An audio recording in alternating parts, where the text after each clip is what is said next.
Boa noite a todos. Meu nome é Gustavo Canato. Eu estou como gerente de marketing Cana Brasil da Errara e obrigado por participarem dessa live aqui. A nossa live de hoje é sobre as tendências do mercado de cana no Nordeste, né? E nós temos hoje com a gente aqui o Carlos Cogo, que é o diretor da consultoria Cogo Inteligência em Agronegócio. Essa live é um oferecimento da Errara e também da Terra Soluções Agrícolas, que é um dos principais parceiros nossos aqui no Nordeste, que tem aí 7 filiais e é um distribuidor já de 17 anos, 11 anos já trabalhando com a linha da Errara, né? É liderada pelo Luiz Carlos, o comandante, né? E o Zé Luiz. Então, agradeço também toda a equipe da Terra que está acompanhando com a gente aqui e também os clientes que vão participar da nossa live. Então, agora eu dou um minuto para o Cogo aí, dar as boas-vindas também. Umas saudações a todos, boa noite. É uma satisfação estar com vocês aqui nesta live promovida pela Errara, pela Terra Soluções Agrícolas. Espero que todos aproveitem bastante. Vamos trazer informações muito interessantes e muito úteis para todos que operam nesse mercado sucrocoleiro na região nordeste do Brasil. Cogo, iniciando, a gente gostaria de um breve resumo aí dos impactos das principais commodities para a gente trazer o contexto das nossas tendências aí para o mercado do Nordeste. Perfeitamente. Resumidamente, a primeira coisa que a gente tem que mostrar a todos de fato, o que aconteceu com essa pandemia de Covid-19 em termos globais, como foi a reação do mercado nessa situação toda. A primeira coisa, né, essa forte queda do preço do petróleo. Foi o primeiro grande impacto do petróleo no ano passado, na faixa de 65 dólares, 70 dólares o barril, chegou a cair para menos de 20 dólares o barril, hoje está cotado em torno de 29 dólares o barril. Isso está ocorrendo em função da retração da economia global e da falta de acordo para reduzir a produção. Como é que isso impacta no agronegócio, né? Basicamente, diretamente impacta no etanol, o etanol de milho feito nos Estados Unidos, o etanol de cana feito no Brasil, no açúcar de forma indireta, como nós vamos ver depois, no biodiesel, que também é feito com óleo de soja, no caso brasileiro, e que é um biocombustível, no algodão, porque o algodão é uma fibra sintética, e concorre com as fibras, a fibra natural, concorre com as fibras sintéticas derivadas do petróleo. E no caso dos fertilizantes defensivos, ao contrário, o petróleo provoca uma baixa no custo de muitas matérias-primas. As bolsas globais todas em baixas, a nossa bolsa Ibovespa, ela apresenta a maior baixa entre todas as bolsas do mundo. O dólar em patamar recorde no Brasil é a grande novidade para o agronegócio brasileiro, porque entre todos os nossos 30 maiores concorrentes no mundo, o único que teve uma desvalorização de moeda tão grande como nós tivemos, realmente foi o Brasil. O Brasil está acumulando mais de 40% de alta do dólar nesse ano de 2020, e o câmbio flutuante foi decisivo, funcionou como colchão para o preço das commodities e impediu que a queda dos preços das commodities em dólares pudesse afetar os preços internos. Então, os preços tanto do produto que é exportado pelo Brasil, como do produto do mercado interno, que é cotado em dólar, acabou subindo muito em reais, compensando toda a queda que aconteceu no mercado internacional. Então, foi extremamente importante. O PIB brasileiro deve sofrer uma queda muito forte, o mínimo 5%, uma visão mais otimista, podendo chegar a menos de 10%. Mas o que é mais importante? O PIB da agropecuária deve crescer de 7% a 8%, em 2020, e vai ser mais uma vez o salvador da pátria, vai ser a agricultura, o agronegócio, que vai sustentar evitar uma queda ainda maior do PIB na economia brasileira. Cogo, em relação ao clima, como que ele vai impactar na safra de cana? Antes de responder, lembro a todo mundo aqui, não esqueçam de enviar suas perguntas e mandar as dúvidas aí para a gente, que a gente, durante a live, a gente vai respondendo a dúvida de vocês. Perfeitamente. Nós vamos entrando com uma situação climática, né, de neutralidade, o clima vai ser favorável para a safra de cana, um mês de maio mais seco normal em grande parte do Brasil, né?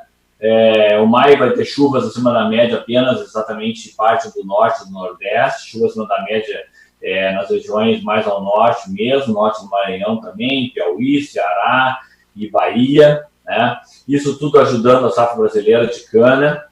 Nós vamos ter uma situação realmente de uma safra, a gente pode esperar uma safra cheia aqui no Brasil, e a gente, olhando isso mais de perto, né, olhando isso mais para o lado do Nordeste, tudo indica que nós vamos ter aí uma safra, realmente uma safra cheia, uma safra bastante lucrativa esse ano, em função de que nós vamos ter uma mudança total no panorama de mix que nós vamos ter nessa safra de 2020 e 2021.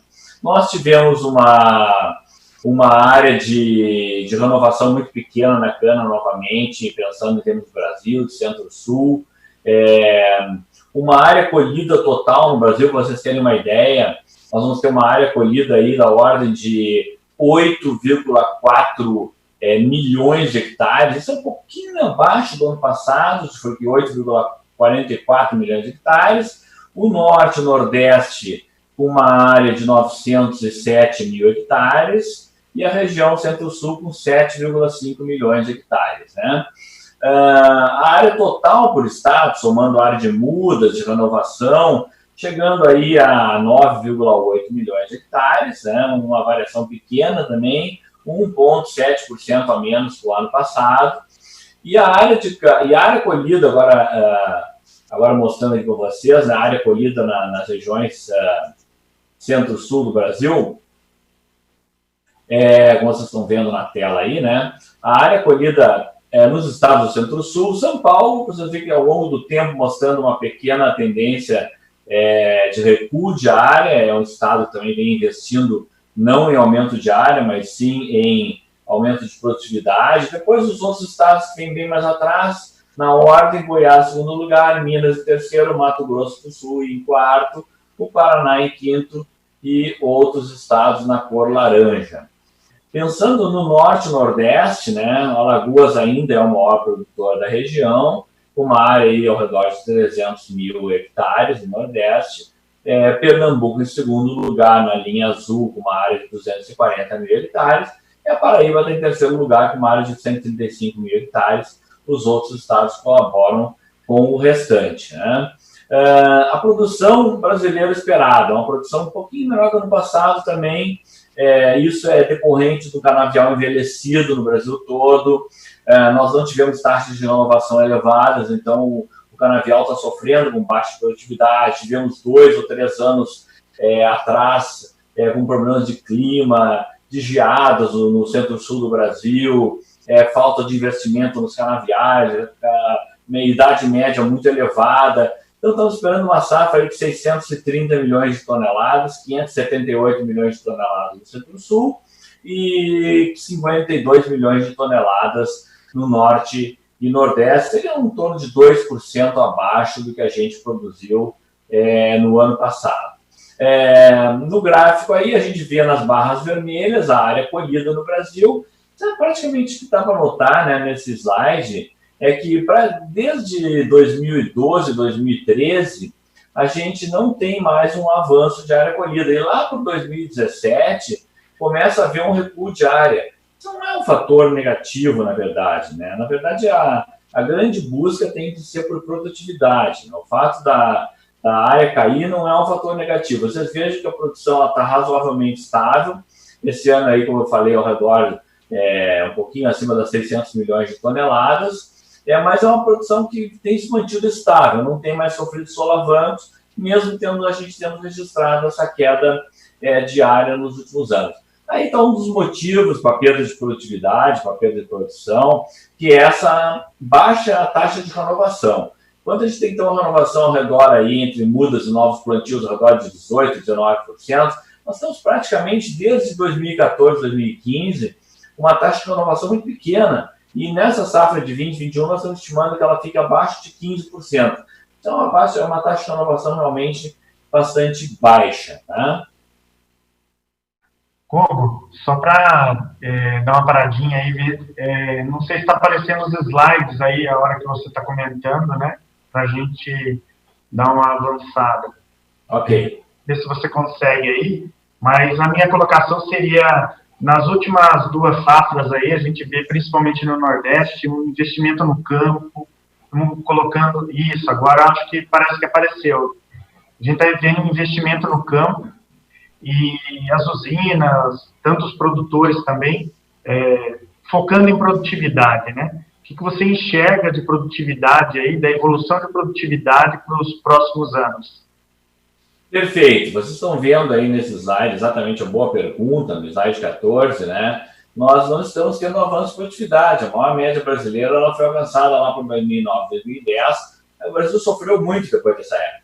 Depois dessa época foi a época que a Petrobras decidiu congelar o preço da gasolina durante vários anos. Houve um desestímulo a todo o setor sucroalcooleiro do Brasil e a gente teve aí redução de tratos culturais, redução de tecnologia, de produtividade. E a produtividade hoje está praticamente estagnada, né? Em nível de Brasil, na faixa de 75 toneladas por hectare. Né? Se a gente for olhar por regiões, por exemplo, você oscila bastante. Né? O Centro-Sul, aí na linha preta, você vê que o estado de São Paulo, agora, vindo nos últimos anos, recuperando um pouco a produtividade, Goiás também, rodando ao redor de 80 toneladas por hectare, não estamos passado disso, quando a meta realmente ela é muito maior do que essa, né? Para o Centro-Sul, essa meta deveria ser de pelo menos um patamar de 100 toneladas por hectare. Você vê que ela oscila bastante, oscilou muito, e algumas vezes com variação climática, outras vezes com falta de tratos culturais. E no Norte e Nordeste, chama atenção também que Alagoas, por exemplo, já começa a mostrar um aumento de produtividade, né?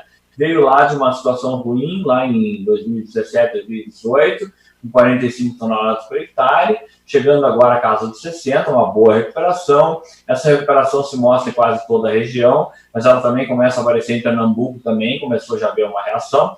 Eu acho que a busca pela produtividade é muito importante. Tem que lembrar o seguinte, quando você investe em tecnologia e produtividade, você não está aumentando o seu custo, você está reduzindo o custo por tonelada produzida.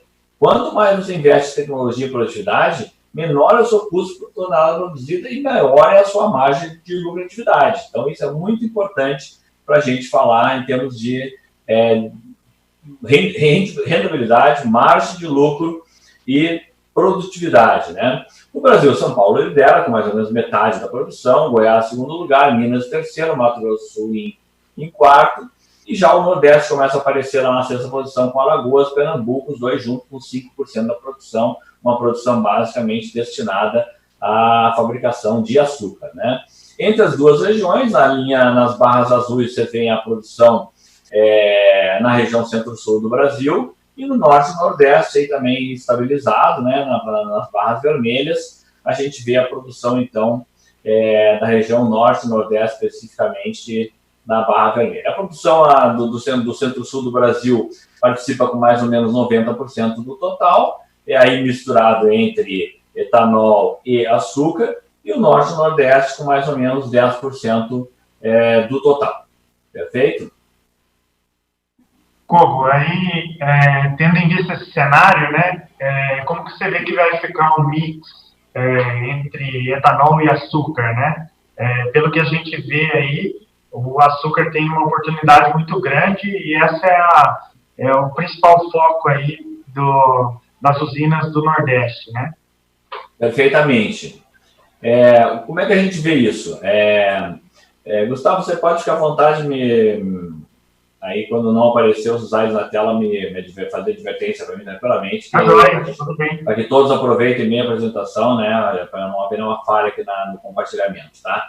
Então, respondendo a pergunta, a gente está vindo aí de praticamente 2 anos assim, bastante alcooleiros no mercado, né, onde a gente tem tido a grande predominância da produção de etanol, e aqui vocês estão vendo a evolução do mix no Brasil. Tá? Ela você vê, na safra de 18, 19, e 19 e 20, praticamente 65%, 2/3 da safra, destinada à produção de etanol, tá?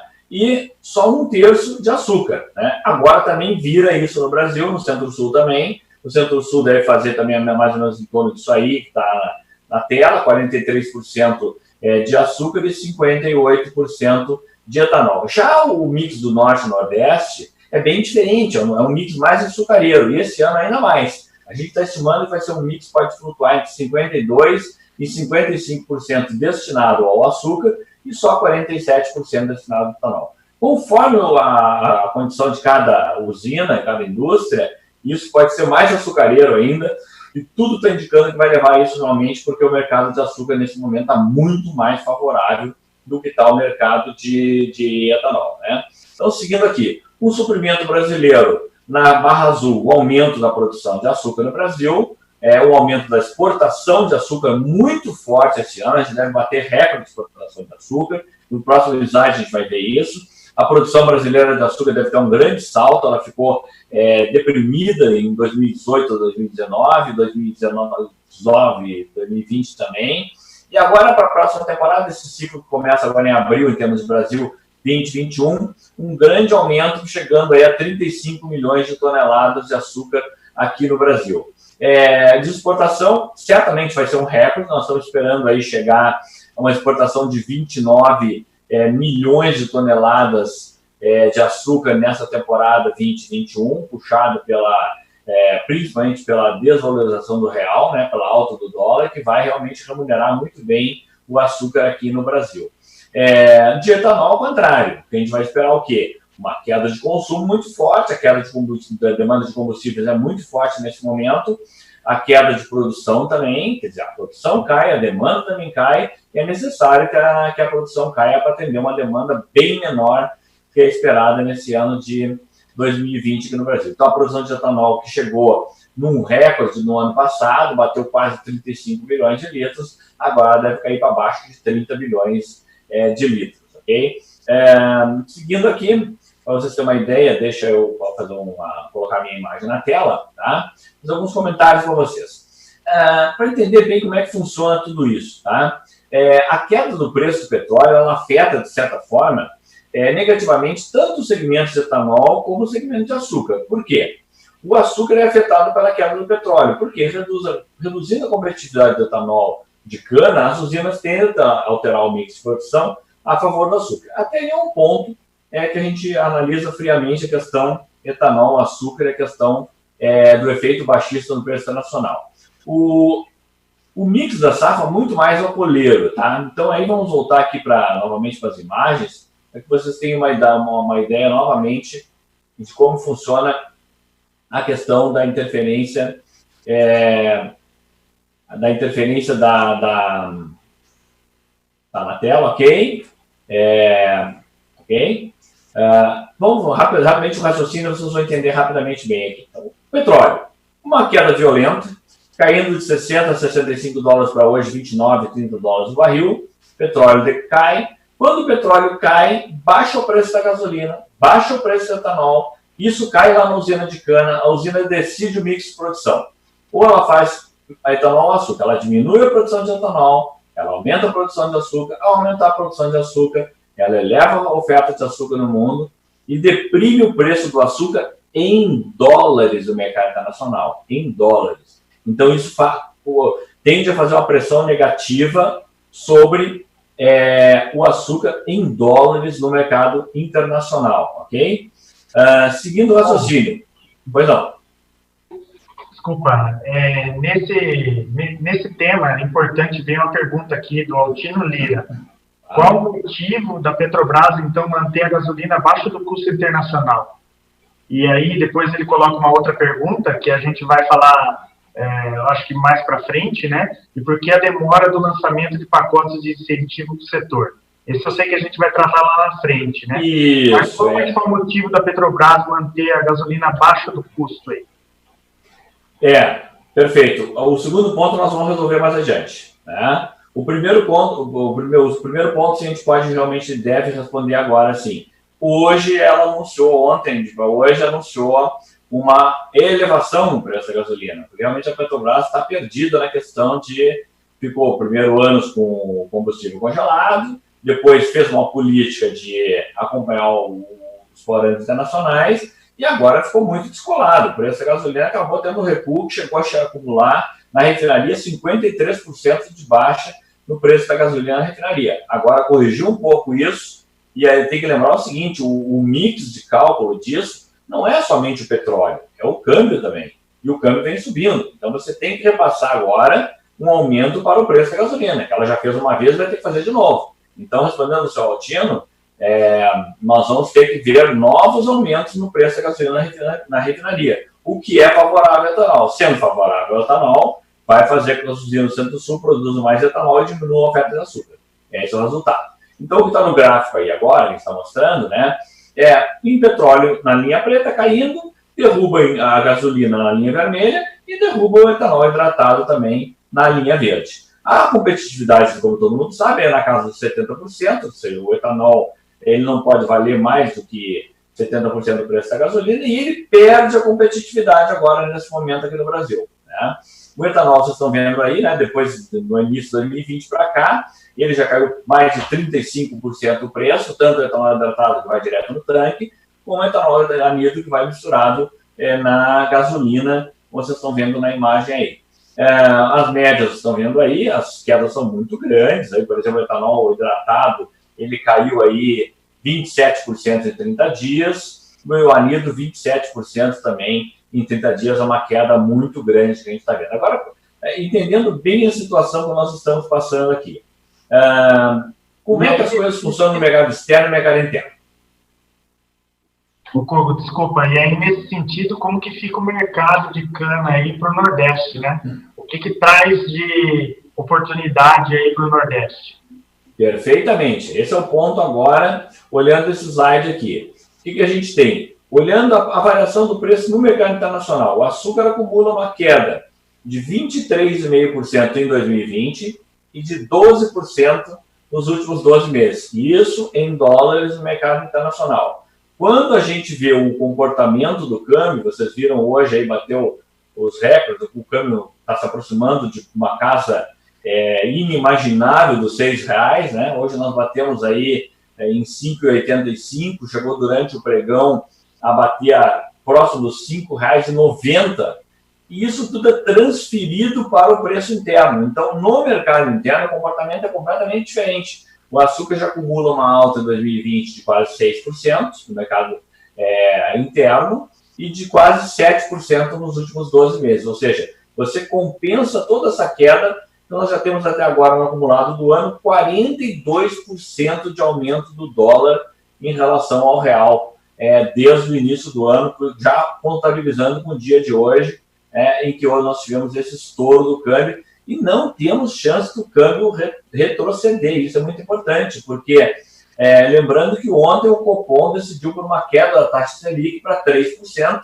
e isso é mais um fator a tornar a pressão em cima do câmbio. E isso é a favor, evidentemente, do produtor de açúcar, da usina que produz açúcar, porque esses dólares convertidos em reais acabam gerando um valor muito mais interessante para a usina do que nós temos nesse momento, tá? Então, voltando aqui à minha imagem, né, eu vou fazer uma avaliação rápida da situação. O resultado de exportação já está sendo muito bom. No começo do ano já está bem embalada a exportação de açúcar, andando muito bem, né? A safra vai ser muito açucareira, com exportações muito fortes. Começamos o ano com um aumento de 34% nas vendas externas de açúcar apenas no mês de abril, que mostra que o Brasil está muito forte na exportação de açúcar, né? E o cenário de crise realmente não vai afetar os embarques de açúcar de forma nenhuma.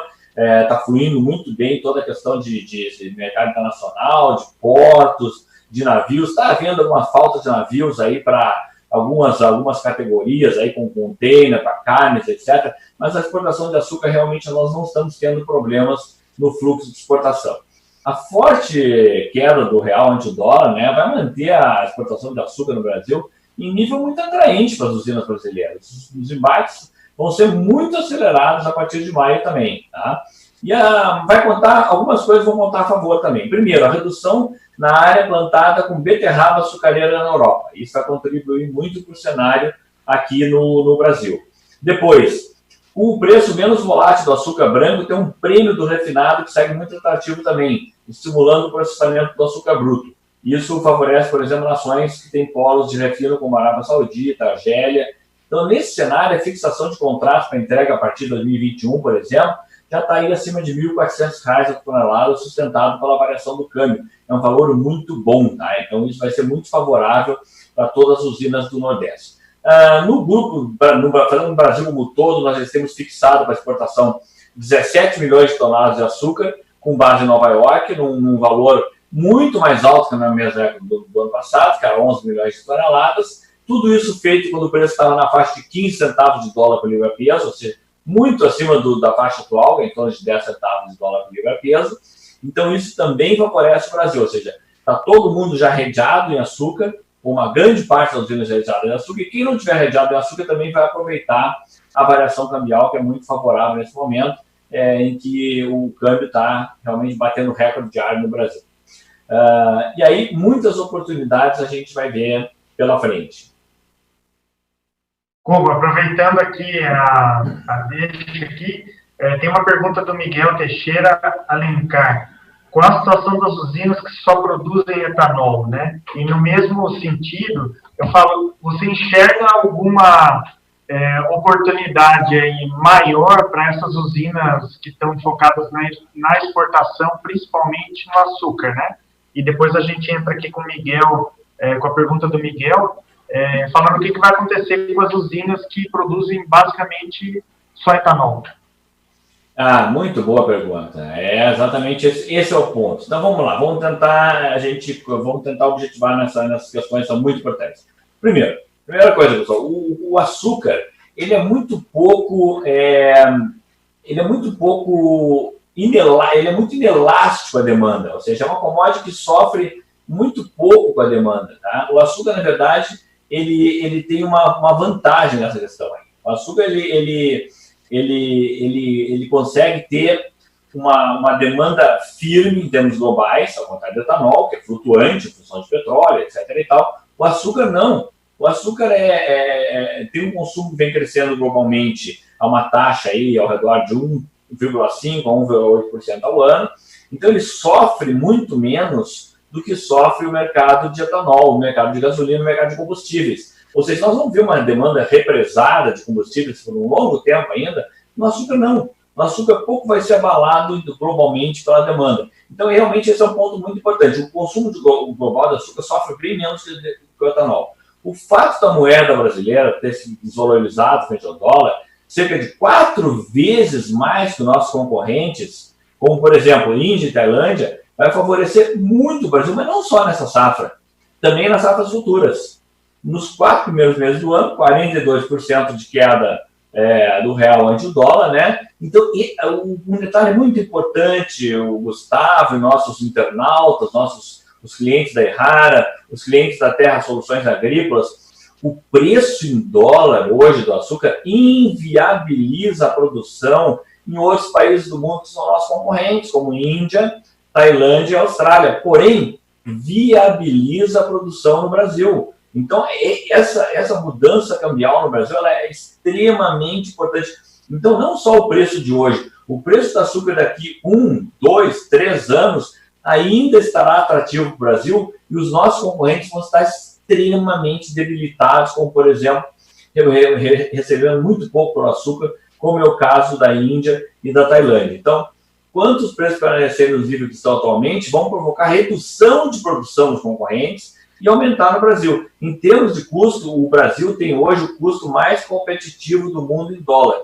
Então, o cenário de longo prazo é altamente favorável ao Brasil e muito difícil para os nossos concorrentes. No Brasil, o nosso problema de curto prazo é o baixo preço do etanol. A queda na demanda de combustíveis, ela não vai sair, ela não vai se encerrar tão cedo, ela vai demorar ainda. Por quê? Ela dependia de uma série de coisas, do próprio preço do petróleo, dependia do programa Renovável, que nós vamos comentar em seguida, e isso não está acontecendo esse ano. Tá? Então, realmente isso muda todo o quadro que nós temos pela frente. Tá? Voltando aqui para a nossa tela, vamos compartilhar de novo. a gente quer mostrar para vocês novamente alguns slides aqui, vocês verem que é importante, tá? Vamos lá, então. Tá aparecendo aí, Gustavo? Me dá só um sinal de positivo.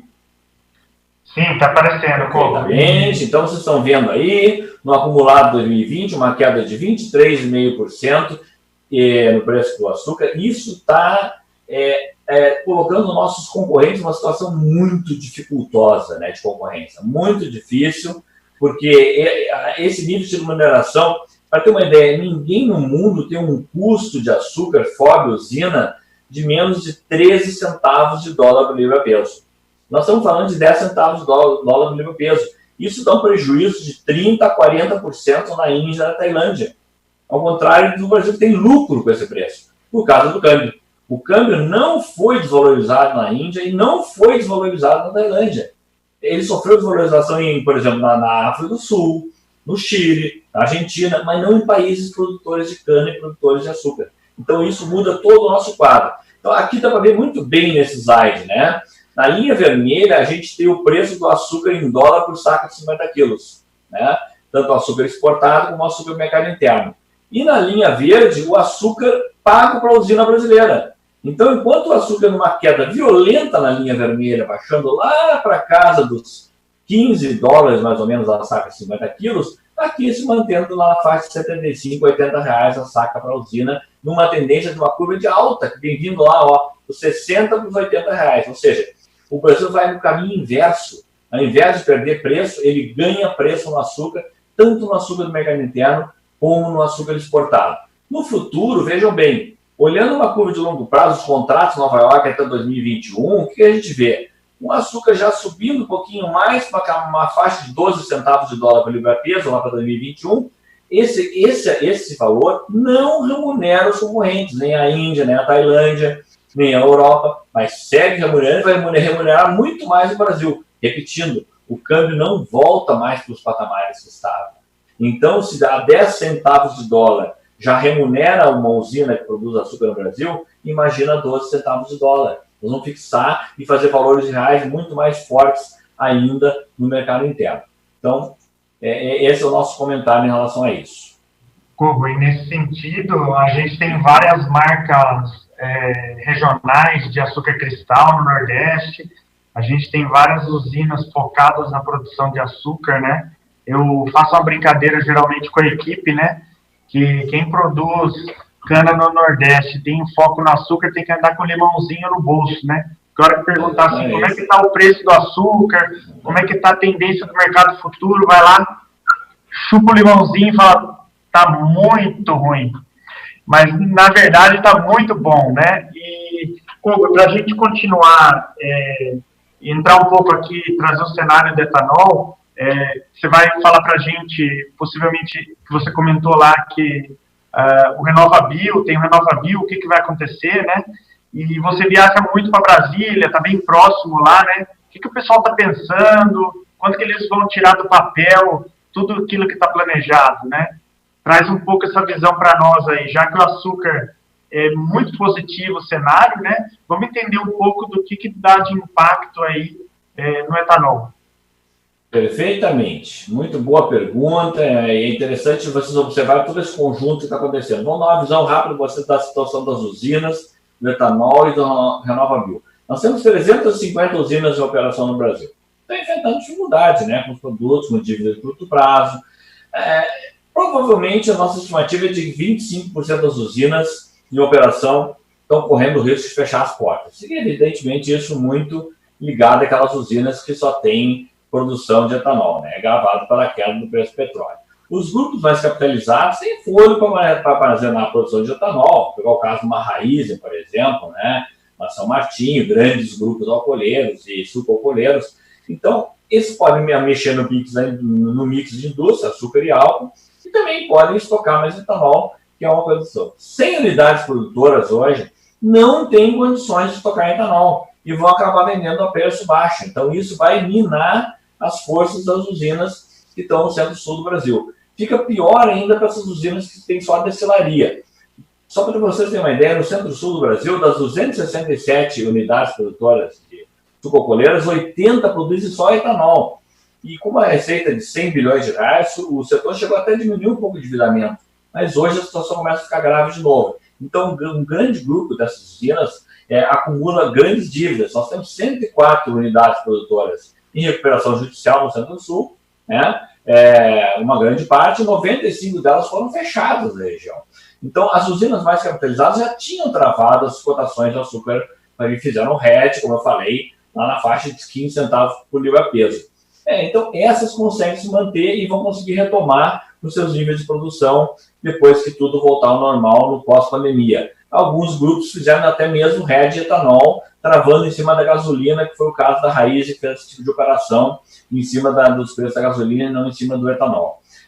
Outro problema também, 30% das dívidas das usinas estão em dólares. Veja bem, o dólar é em alta. A dívida dessas usinas que produzem somente etanol, elas vão ficar muito comprometidas. Eu não vejo que nós vamos ter uma onda de fusões e aquisições. O que a gente vai ver, talvez, compra de áreas agrícolas, de usinas, comprando áreas que estão na mão de outras usinas. Então, realmente, o foco daqui em frente, ele vai ser um foco virado em produtividade e não em expansão de área plantada. Então, nós vamos focar muito em crescimento de produtividade, porque não é necessário muito mais área, e sim você ter uma produtividade muito maior. Na questão do RenovaBio, que estava tudo montado, bem montado no ano passado, tudo pintando para ser um grande alento para o setor, agora a coisa muda. Por quê? Só para explicar o RenovaBio rapidamente, né?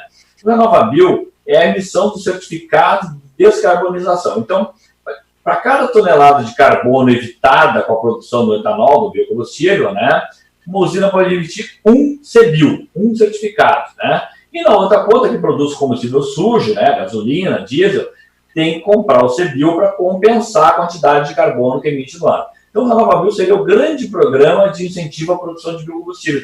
Não é redução de tributo nem nada, é realmente quem faz combustível sujo paga quem faz combustível renovável. O problema é que isso vai ser revisado a partir de agora. Né? Com toda essa crise sanitária da Covid, o setor vai haver uma revisão nas projeções de necessidade de compra dos CBIOs pelas usinas, pelas distribuidoras que produzem o combustível sujo. Então, vai ser uma revisão, não está pronta ainda, então o RenovaBio não vai ser nesse momento ainda que ele vai decolar. Já está sendo negociado na B3, né? Já foi negociado desde o dia 27 de abril, a negociação está sendo feita, mas ela não vai ter ainda, não vai ser um instrumento ainda que vai trazer, receita para as usinas, porque a meta para esse ano, que era 28,7 milhões de CBIOs, está sendo reavaliada para baixo, tá? Então, não vai ser nesse ano que a RenovaBio ainda vai conseguir resgatar o setor de etanol, certo? O processo de certificação já está sendo feito, muitas empresas certificadas já, nós temos várias, né, certificadas, 110 usinas de etanol estão certificadas, já tem 1,3 bilhão de CBIOs emitidos, e tem outras 240 empresas ainda em processo de certificação, mas, como eu disse, não vai ser, infelizmente, ainda para essas usinas, não vai ser nesse ano que elas vão desfrutar dessa situação do RenovaBio. Kogo, nesse sentido, tem uma pergunta aqui do Lauro Lucchesi. Como fica a produção também de etanol a partir do milho? E aí você tem um pouco aí dessa nova matriz aí para a produção de etanol, né? Perfeitamente, boa pergunta. O etanol de milho, ele está sofrendo por dois canais hoje, né? Ele sofre tanto pela baixa do preço do petróleo, que são o break-even do ponto de equilíbrio do etanol de milho, para ter uma ideia, no Brasil, para quem está nessa região toda, em volta do Centro-Oeste, etc., onde estão as grandes usinas de etanol de milho, o break-even dele, o ponto de equilíbrio dele em relação ao petróleo, é em torno de 50 a 55 dólares o barril de petróleo. Então, o barril de petróleo está 30 dólares. Né? Ou seja, não precisa responder que o etanol de milho está também completamente inviabilizado. E pior ainda, no ano em que o milho está batendo um preço recorde. Né? O milho chegou a R$60 em função de uma quebra na safra do sul do Brasil e de um baixo estoque de passagem de milho. Então, o milho, o dólar em alta também, né, repassado o preço do milho, como repassa o preço da soja. A soja hoje bateu R$110 no Porto de Paranaguá. Então, milho e soja estão embalados, como está o açúcar, pelo câmbio. Então, o etanol de milho ele também fica inviabilizado. A meta era produzir quase 3 bilhões de litros de etanol de milho esse ano.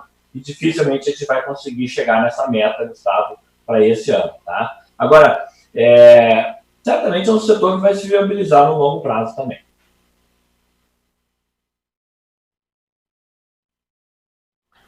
Kogo, tem mais uma pergunta aqui também, né?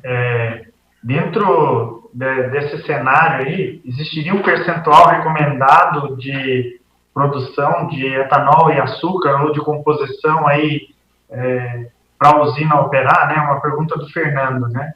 Um produtor, né? Qual que seria um percentual favorável aí, pensando nesse cenário? Boa pergunta, porque isso eu dou aula no pós-graduação e muitos alunos sempre perguntam isso para mim, né? Por que quando está assim, uma usina não faz 100% de açúcar, né? E todo mundo sabe que o mix não funciona dessa forma. Você tem um limite no mix de uma usina, né? Entre etanol e açúcar. Agora, a resposta, dentro do possível da situação de cada unidade produtora, o quanto mais açúcar fizer esse ano, melhor. Estou respondendo objetivamente, tá? Não é um ano de etanol, e vejam bem, mas daqui a pouco o petróleo se recupera, o etanol se recupera.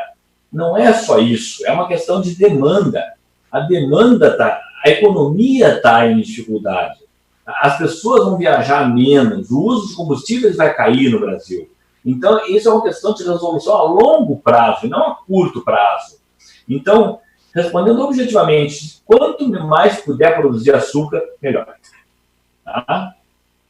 E, Kogo, lembrando um pouco daquela pergunta que o seu Antônio Lira fez para nós lá no começo, né? E por que demora para o lançamento dos pacotes de incentivo para o setor sucroalcooleiro, né? A gente sabe que tem várias medidas sendo pensadas e trabalhadas, né? O que está faltando para pôr na prática, para iniciar? Essa é uma ótima pergunta para a gente realmente fechar com uma chave de ouro nosso live aqui, né? Porque é muito importante. Primeiro, eu vou dizer diretamente para o seu Altino, assim, que é lamentável o governo, não é só nisso que ele está sendo lento, né? O governo foi muito lento para reagir a tudo, né? Ao socorro à população pobre. O governo, eu fico muito tranquilo aqui, pessoal, só para vocês todos entenderem. Eu sou consultor de agronegócio da Errara há mais de 20 anos, mas eu sou consultor independente. Essa opinião não é da Errara, essa opinião é a minha.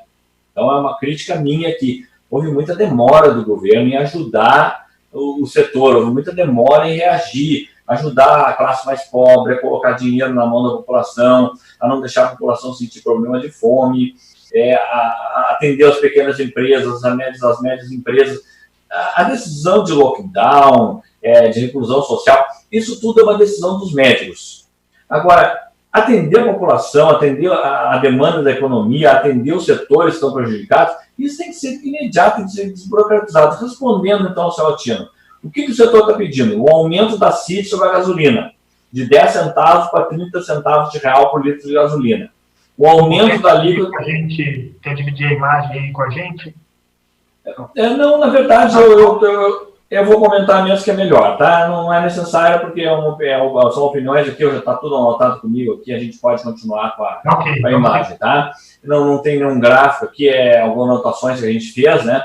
O outro seria o aumento da alíquota de imposto de exportação de 0% para 15% na gasolina também. Aqui, pessoal, um comentário. As distribuidoras também já estão em cima do governo, dizendo que não é isso, não. Que é aquilo que o seu Altino se referiu lá no começo. Elas estão pressionando o governo, a Petrobras tem que fazer o trabalho dela e trabalhar dentro dos parâmetros internacionais. Então, nós não queremos amplamente a exportação, por exemplo, o imposto de exportação sobre a gasolina. Então, esse primeiro pedido aqui já está enfrentando resistência dentro do governo. O Ministério da Agricultura quer e outros setores do governo não querem. As usinas estão pedindo financiamento para estocagem de 6 bilhões de litros de etanol. Tá? Nós não temos condições de estocar todo o etanol que tem a ser produzido no Brasil. Nós temos condições de estocar hoje 17 bilhões de litros de etanol no Brasil. Falta capacidade de estocagem. Outro pedido, a suspensão do PIS/COFINS sobre biocombustível. Também ainda não está decidido, porque reduzir a arrecadação tributária, e hoje fala isso para o governo fica apavorado. Para vocês terem uma ideia, o aumento da CIT na gasolina, claro, torna o etanol mais competitivo. Tem que lembrar de novo mais uma coisa. O quanto mais o etanol ficar competitivo, mais as usinas do Centro-Sul vão produzir etanol e vão produzir menos açúcar. E melhor para as usinas do Nordeste, que vão produzir mais açúcar e vão ter mais mercado. E isso também faz uma outra coisa.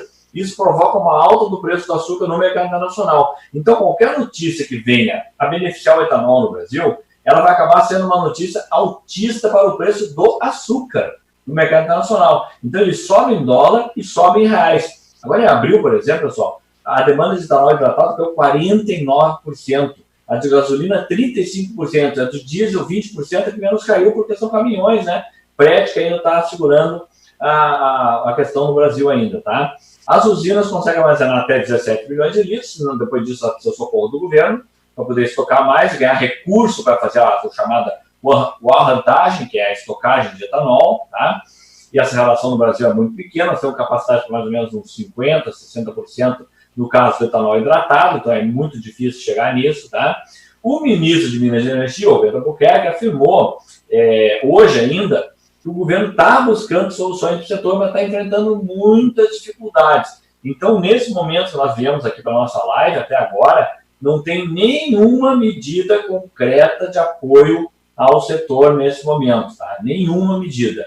Então, isso é muito importante de dizer. Está tudo em estudo. Inclusive, a ministra, Tereza Cristina, ela disse que no feriado, depois do feriado, dia 1º de maio, ela já anunciaria as medidas para o setor. E não houve nada disso, porque começou grupos organizados, distribuidores de combustíveis e outros setores da economia, o governo, a economia que não quer reduzir impostos, começou uma situação contrária. Mas, finalizando, se vierem notícias a favor do etanol, elas são a favor do açúcar nordestino.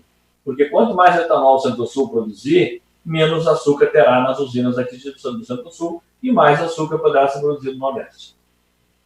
Kogo, de novo, muito obrigado pelas informações, né? E eu também queria agradecer a todo mundo que está acompanhando a gente aí, que mandou perguntas. Não esquecer de toda a equipe da Terra Soluções aqui, que esteve com a gente e ajudou e está trazendo seus clientes aí, buscando trazer mais informação e prestando um serviço excelente lá no campo, né? Que é o que ajuda a gente a trazer mais produtividade, né? Eu agradeço demais aí as informações, agradeço as perguntas e as participações de todos, né? Também lembro que a gente vai ter várias iniciativas digitais aí para trazer informação.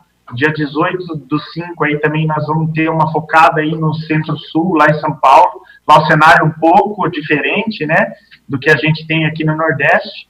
Nós vamos ter também dia 13 e dia 14 agora de maio, 2 webinars focadas aí no mercado de maturação para trazer retorno, mais açúcar para a usina, né? E também dia das mães aqui, a Ihara tem iniciativa no canal do YouTube da dupla do Zezé de Camargo e Luciano, para a gente comemorar aí os 55 anos da Ihara, né? Então, 55 anos que a gente está buscando aí contribuir para o sucesso da agricultura brasileira. E Kogo, se você quiser colocar algumas palavras, para nós é muito bom sempre ter a sua presença com as informações de mercado e mostra que a gente tem muita oportunidade de ganhar dinheiro e de direcionar o nosso foco de produção, né? Mais uma vez, né, pessoal, o agronegócio brasileiro vai salvar a nação, né, vai salvar a produção agrícola recorde, né, recorde esse ano de novo na produção de grãos, recorde na produção de alimentos, recorde da exportação de carnes. O Brasil está abastecendo o mundo, o Brasil vai sair dessa crise um país confiável. A Índia proibiu exportação no lockdown, proibição de exportações por parte da Rússia, e o Brasil não, né? O Brasil abastecendo o mundo, né? Então, o agronegócio vai sair por cima depois dessa crise.